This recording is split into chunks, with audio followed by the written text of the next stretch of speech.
Okay, we're live. Happy Monday. We're starting something new. We are going to be doing coaching sessions inside private Facebook group and also on YouTube Live for people who are not in the Facebook group. They can watch it there.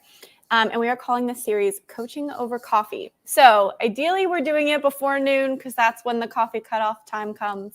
But we have some decaf today. So you can bring whatever fun beverage, tea, coffee, mineral mocktail that you would like. And we're going to be answering questions that we get often. We'll start with some common questions that we get all the time with either clients who come to us wanting to work together or Instagram or, that are emailed to us, things like that.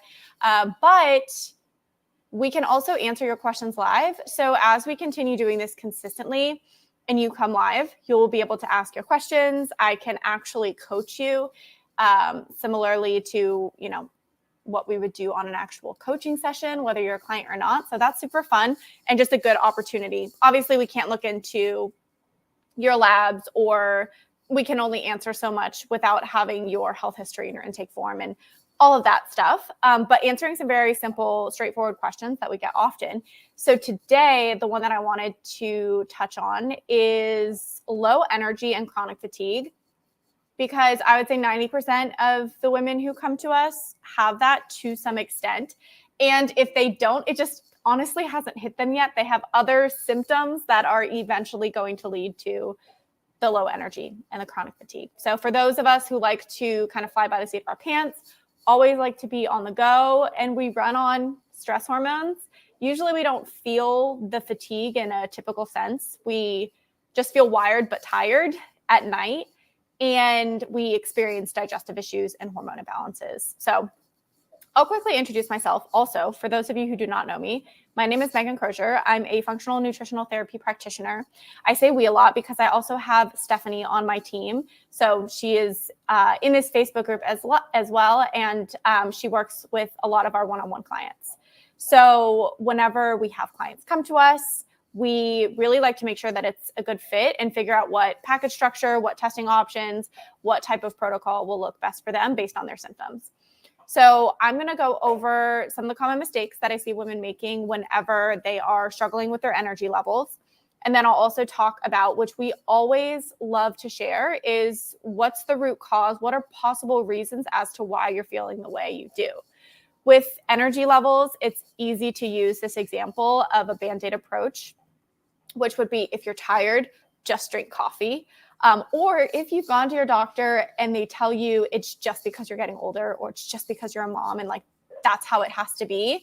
Again, those are like kind of Band-Aid responses to the actual symptoms and imbalances that you're experiencing. So we don't want obviously to just rely on coffee or stimulants or carbohydrates and sugar to give us that boost of energy that we need. We need to figure out what's actually going on under the surface. And if you're in your 20s, 30s, 40s, 50s, this can show up for you. It's regardless of your age. My chronic fatigue honestly hit whenever I was probably around 25, 26, after years of putting so much unknowingly at the time stress on my body with dieting and exercising and really burning the candle at both ends. So not even with kids, I had a lot of these imbalances. So we'll talk about what that looks like and what you can actually do, hopefully give you some strategies and tips. And then, of course, if you have questions, drop them in the comments, whether you're watching on Facebook Live or on YouTube Live, and I can come back and answer them. And if you have any future questions too that you want to do an entire Instagram Live or coaching over coffee on, we can do that too. So I want to first just touch on what the most common energy complaints we hear actually are, because it can come in a lot of different shapes and forms. So there's chronic fatigue, which is where you're basically tired all of the time. No matter how much you sleep 8 to 9 hours and you're like, I could have slept a lot more. And when clients come to us with that, that right away, we're like, okay, very depleted. So we need to work on repleting and also work on probably supporting circadian rhythms. So I'll talk about that. If you're there right now and you feel that way, you get 8 to 9 hours and you're like, I have to get up and it sucks because I'm so tired. I want to encourage you. One quick, easy tip is just getting sunlight first thing in the morning. So open your windows, or if you can, stand outside on your porch and get direct sunlight to your eyeballs. And that will help a little bit. The second shape and form of fatigue is the afternoon slump. So you hit a wall at 3 p.m. and that's when you need a nap, or whenever you start to have a lot of cravings for sugar, carbs, maybe caffeine. Sugar and carbs, quick, easy sources of fuel. So that's what your body is going to ask you for. It's not a bad thing. It's just a message from your body saying, I need something to keep me going. Quickest, easiest source, sugar, carbohydrates. Also, this is what we tie into blood sugar imbalances. So we need to look into that a little bit more. Feeling tired after meals, also related to blood sugar imbalance. That's where we would need to look at how many carbs are you eating, and how much protein are you eating, and also what are the types of carbs that you're eating, and kind of adjusting that. Needing coffee to get you going. So in the morning you wake up and you're like a slow morning starter, you take forever to get going and you need coffee before you can function. That's a huge red flag. It's so normalized in today's society, right? We're just like, yeah, typical, like, wake up, bags under your eyes, and need the coffee to get you going. But you should have a natural energy spike in the morning thanks to cortisol, which is our stress hormone, and we need that in the morning.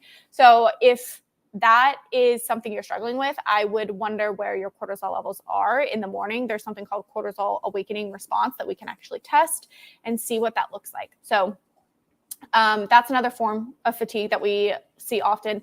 And then the last one is feeling wired but tired. So at night, you're feeling energized, but your body is so exhausted and you're burnt out. You need to sleep, but you lay down and your brain is going like a million miles an hour.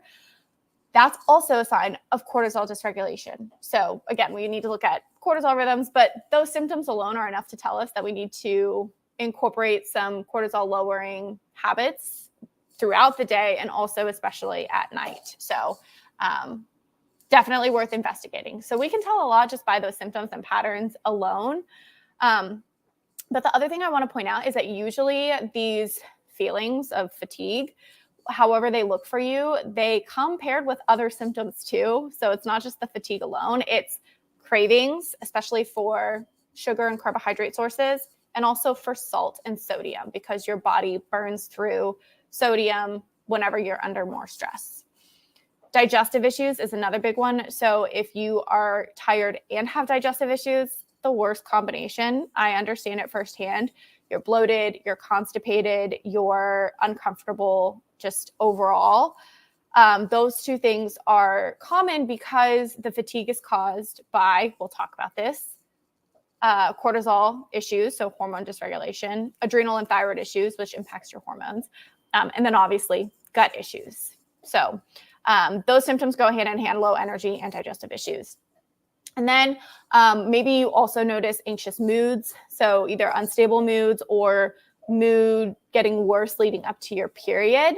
So you have a lot of PMS symptoms, but on top of that, you're extra tired, you're extra bloated, and you're extra moody. So we don't want to normalize PMS at all. There's actually a lot that we can do to support our body throughout the month so that we don't have as many symptoms leading up to our period. And then those periods themselves should be pretty easy. You're adding in some additional rest, but it's nothing that should completely throw off your week or make you have to, change your plans. So if you've dealt with the low energy for long enough, you've probably noticed some of these other symptoms, and you also might start to notice weight gain, which is usually when people will come to us because they're like, I'm tired and I'm gaining weight.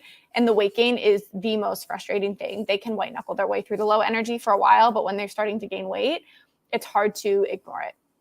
So what we want to do is approach your nutrition and also your movement in a way that supports your energy so that you can have more of your energy, not trying to do all these things from a state of depletion, because you cannot reach your goals and whatever it looks like, whether it's body composition or just improving your hormones and your digestion from a place of low energy. Like the energy is foundational and where it all starts. So physically and mentally, you need to be in a state of optimization with your vitamins and your minerals and your calorie intake, which is why that's oftentimes where we start. We make sure you're eating enough. We make sure you're getting minerals.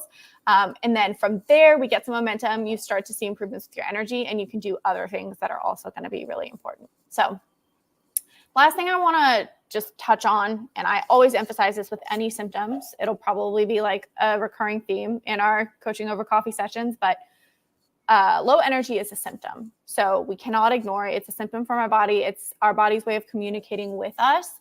And so if we ignore it for too long, we're kind of like suppressing or covering up that check engine light. Other issues will start to show up. So we want to get a handle on it now. We want to feel really, really good from an energy standpoint. So I want to get into we'll pinpoint it to 3 common imbalances. And one or a combo might apply to you. So just keep that in mind. But first, I want to talk about mistakes that make energy worse. So if anything you can take away from this coaching session is what not to do, I want you to start there.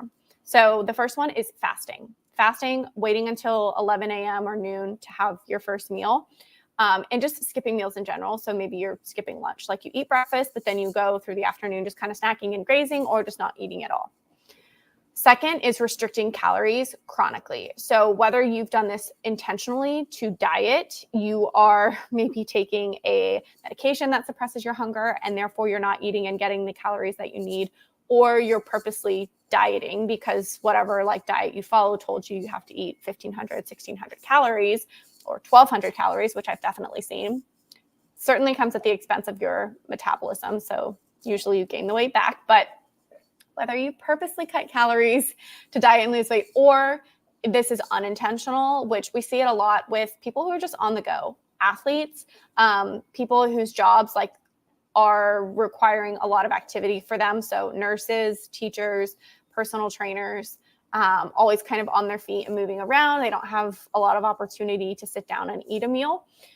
We see this unintentionally with women who are trying to eat healthy, but it's just not calorically dense enough. So if their lunches are like salads that, they only have 10 minutes to eat and they don't even finish a salad, it's not enough calories. Also really busy moms, we see this. And it can also look like not eating enough because you're just eating foods that are void in nutrients. So you're doing like a fiber 1 bar for breakfast and like a shake for lunch. You're not going to be getting optimal nutrients with that. And so under eating can be intentional or unintentional, but this chronic dieting and calorie restriction is one of the biggest reasons we see women spiral into low energy and other digestive issues and hormone imbalances. The other big mistake is going low carb. So it can be low carb or it can even be keto. You feel really good at first. Your body's running on stress hormones. You get a lot of those inflammatory carbohydrate sources out. But then we realize that we actually need carbohydrate sources. And I just did an entire free workshop on this about macros for thyroid health. We need carbs to help convert inactive thyroid to active thyroid hormones. So it's really important that we have quality and quantity carbohydrates and that we're combining them in a way that balance our blood sugar as well. And then lastly is doing HIIT workouts every single day and doing cardio. So if you're going for a long run, your body is essentially under stress running from a pretend tiger for an hour straight. It's not ideal for female physiology. Every once in a while, it's fine. If you enjoy it, that's great. But if you're not sleeping well, you're not eating enough, you're riding the blood sugar roller coaster, and you're not strength training to build muscle, which is also a great way to lower stress in the body and just it's more protective and stimulating for metabolism. And then you're just doing HIIT or cardio on top of all of those other stressors that I just mentioned, it's going to add fuel to the fire. You're going to feel more tired. And I was like this for a long time. I would white knuckle my way through. I would run 5 miles no matter what. I was so tired before going. I had to force myself out the door. And then after, I would feel good for, an hour, but then I was exhausted and would also have a lot of cravings. So if you notice that and you're having a lot of cravings and you're doing a lot of cardio, that's where we can actually audit your workout routine and kind of swap things up.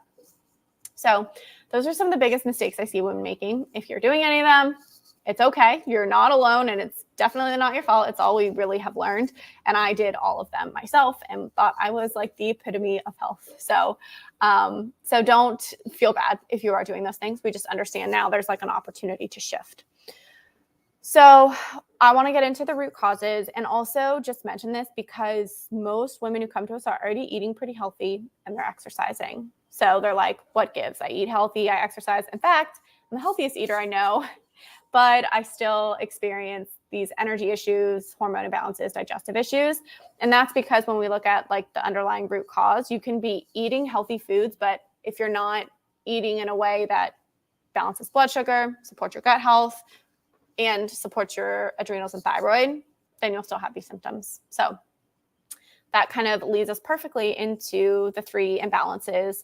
And there are a lot that we could dissect from each one of these. So like hydration and minerals is going to be really important and foundational. I mentioned eating adequate calories. That's going to be really important. And of course, getting sleep, like prioritizing sleep. If you don't have a good sleep routine and you're not getting sunlight in the morning, make sure you start doing that. But these are imbalances that we can look at kind of at the top of the pyramid, and then we can figure out what habits that we need to implement in order to support these different areas. So the first big one is blood sugar balance. I already kind of referenced this a couple times, but this is really where it all starts, not only for energy, but also for improving your mood. If you're somebody who struggles with a lot of anxiety or low moods or kind of like erratic moods, maybe you get hangry around meals too, so you're very cranky when you don't eat. Blood sugar balance is a game changer. Also, if you're waking up at 2 a.m., then we need to look at that blood sugar balance throughout the day. So this is where it all starts, and why it is one of the core modules and foundational nutrition pieces inside Well Nourished, and something that we also teach all of our one-on-one clients. And we have to customize it too, because not everybody responds to carbohydrates in the same way. So some signs and symptoms that you're dealing with blood sugar imbalances are going to be hitting the 3 p.m. wall. I mentioned that at the beginning. Craving carbs and sugar, feeling tired after meals, waking up at 2 a.m., feeling moody and anxious, like I just said. And also feeling like you can't go a long period of time without eating. So if you're like needing to eat every 2 hours, and also that eating is usually like a granola bar, a yogurt, a fruit, like all of these carbohydrate sort of sources, then you're probably on that blood sugar roller coaster. So blood sugar balance is foundational, and it is the first thing that we'll check off if you're struggling with energy issues and with hormone imbalances, because when blood sugar is off, which your hormone insulin helps to regulate blood sugar. If insulin is off and cortisol, your stress hormone, is off, that's going to have a downstream trickle effect on all of your other hormones. So skin issues can improve if you focus on blood sugar balance. Your weight can improve if you focus on blood sugar balance. PCOS, blood sugar balance. Thyroid issues like Hashimoto's or hypothyroidism, blood sugar balance. It all goes back to that. So that's the first big one. The second one, and this is where we really like to do a little bit of functional testing and things, if we see the symptoms aligning with adrenal and thyroid issues, then it's important to dig deeper in this, because you can then kind of customize a plan through the lens of, okay, I'm actually needing to improve the health of my thyroid, which is basically regulating your metabolism, and my adrenals, which help to communicate with the brain and the nervous system, saying when we should actually respond to a threat versus when we need to kind of like relax and chill out. So when these two things are off, stress and your thyroid health, you're going to experience a lot of symptoms. So weight gain, slow digestion, especially constipation, bloating. We see a lot of SIBO, small intestinal bacterial overgrowth. This is also really common in women who have hypothyroid or Hashimoto's, which is tied to low stomach acid as well. Low body temperatures. If you're feeling cold all the time, or your body temperature just runs below 97, that's a red flag. If you feel like you can't handle stress well, you're like reactive and kind of like everything sort of makes you stressed out, essentially, that's a red flag as well. And then, of course, having that downstream effect on sex hormones. So you'll have period problems, irregular cycles, PMS, low libido, things like that. All of these are tied to adrenal and thyroid. Some quick recommendations that I recommend. Obviously, we won't go through like our entire framework, but getting a full thyroid panel beyond just TSH and T4. That's really important. Possibly testing cortisol levels to see where they are throughout the day. You can't do this through blood. You need to do it through urine or saliva. Prioritizing eating within an hour of waking up. And if you're not hungry, that's a sign of a sluggish metabolism. So you need to kind of start somewhere with that, wherever you feel comfortable, just eating something. Eating enough calories, figuring out what your actual calorie needs are. A lot of women don't understand that or know that.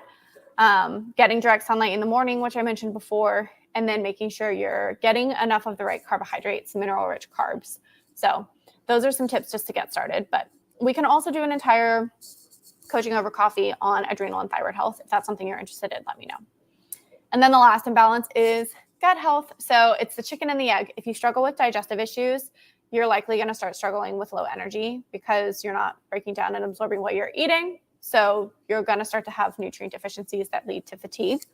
But also, if you are tired all the time, then your body will not be able to do the additional work that it needs to help break down your food and produce the stomach acid and the enzymes and all of that and get out of that stressed out state to be in a rest and digest mode and break things down properly. So then you can have gut issues as a result. So chronic digestive issues obviously impact your energy in a lot of ways. The big one is poor food absorption. So you're not getting the vitamins and minerals that you need from the food that you're eating, even if it is really healthy, which is why we really want to emphasize easy to digest bioavailable foods if you have digestive issues. The gut issues are also a constant stressor on the body. So if you're like, I don't really care, I can deal with it. I can deal with the bloating or the constipation or the reflux and be on my way. It's still stressful for your body. So if you're dealing with that and you have like other day-to-day stress, it's a lot of accumulation of stressors, and that'll lead to thyroid issues. So definitely want to look into that more. It increases inflammation, not only in your gut, but overall in your body, which is why we see gut issues cause a lot of skin issues, inflammation on your skin. And then poor gut health can also lead to other hormone imbalances. So if you're not pooping every day, as an example, this can lead to excess estrogen. And when you're not getting rid of excess estrogen, you're going to have a lot of pain around your period, and also sometimes symptomatic around ovulation as well. You can also experience weight gain, anxiety, a lot of other estrogen-related issues. So gut health is really important for lots of reasons. And what you can do just to start to prioritize is getting in a rest and digest state with your meals, making sure you're eating easy to digest foods, like I mentioned before. And then also, if you need to, do some additional testing. A GI map test is really helpful for seeing how well are you breaking down your food, your protein, your carbs, your fats. If you're not breaking down fats, you're also not absorbing vitamins A, D, E, and K. So that's a problem. But you can test if you need to after addressing those foundations. And that's something that we like to do with our clients. So I hope this all helps to I know we went over a lot, but you have a better understanding of why you feel so tired all the time. There's always a reason. And so what you can do is take some tips from this coaching over coffee call, try to implement them, try to pinpoint where the imbalance might actually be. But also keep in mind, we want to fit this into like a longer term plan in a framework that teaches you how to properly fuel your body on a regular basis instead of following another diet, balancing blood sugar and getting really clear on what that looks like, and maybe tweaking your protein, carbs, your fats a little bit more. Also making sure you're getting vitamins and minerals. You can test for minerals as well. We do that with an HTMA test. And also just knowing what's going on with your hormones, your cortisol levels, how are those throughout the day? How is your estrogen to progesterone ratio? Do we need to work on that a little bit? And if we do, we need to support your liver health. So honestly, having somebody to coach you through these things obviously helps more, which is why we like to work with our clients, either one-on-one or inside the Well Nourished program, which is focused specifically on helping women support their digestion and support their hormones so that they have more energy, they have better digestion, and overall better gut health. And they can also lose weight sustainably and actually feel really good in their body, not just like waking up feeling inflamed and bloated and not fitting into their clothes well. So If that's something that you're interested in, one-on-one coaching or Well Nourished, I will put a link to apply. You do have to apply because we just need to get on the phone and talk through like what you're doing now, what you've tried in the past, and figure out what exactly you need, like what level of support would be best for you. And then we can make a good recommendation from there. So having the tools and the guidance and the resources to simplify it all is honestly the biggest stress relief and gift that you can give yourself. Because I promise you, it can be much easier than Instagram or Google makes it out to be. And so we'll give you that plan that simplifies it, but also gives you the coaching and guidance that you need. So I will just stay on for another second or two to see if there are any questions. And if not, then we'll be back next Monday. We're going to shoot for a weekly with these calls.